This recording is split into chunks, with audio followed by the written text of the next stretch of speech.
So today we're going to talk about different types of backpacking stoves. Backpacking stoves are differentiated from camping stoves, usually in that backpacking stoves tend to be a lot smaller, lighter, and more efficient than a camping stove that usually runs off of propane.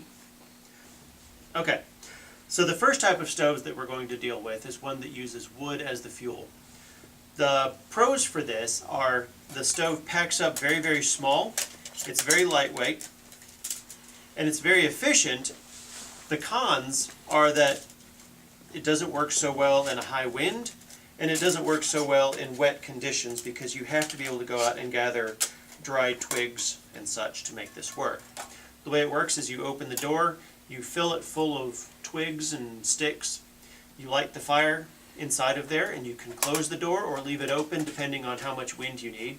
And then you're going to set your pot directly on top of the stove.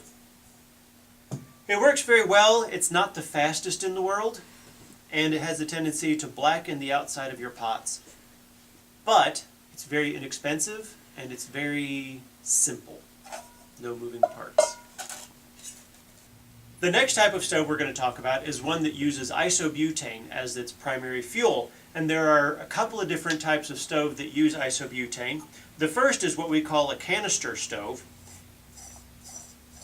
And it's a very simple, small stove that usually attaches to the top of an isobutane or isopropane canister. They're very efficient, they're very hot, and they're very quick and easy to use. But because they are so hot, it has a tendency to concentrate the heat in such a small area that you can't cook foods so much as you can boil water. The reason you can't cook foods is because it concentrates so much heat in one small area that you end up burning things onto the bottom of your pan. It's a very clean fuel, and it can be used almost anywhere, and you can get isopropane canisters in quite a few hardware stores and all backpacking stores. One of the downsides to this particular type of stove is the fact that it is very wind dependent, and so if the wind is more than just a few miles an hour, you have to put some form of a wind barrier around it in order to keep the heat from being blown away.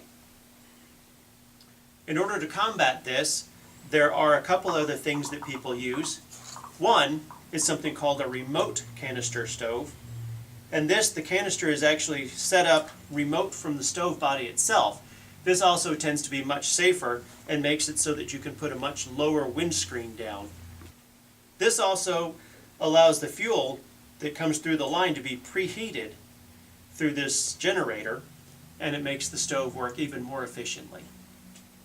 The third type of canister stove that we're going to talk about is one that's an all-inclusive type of stove, to where the pot actually attaches directly to the stove itself, which attaches to your fuel canister.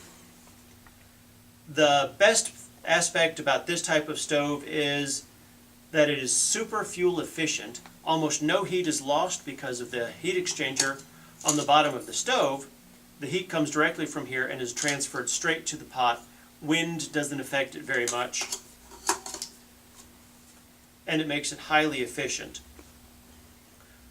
The one major drawback that most people have to almost all isobutane or canister style stoves is that in cold weather, isobutane doesn't work very well. And the reason for that is the pressure inside of a canister is about 60 pounds when it is brand new and full. As the pressure goes down, the stoves don't work as efficiently.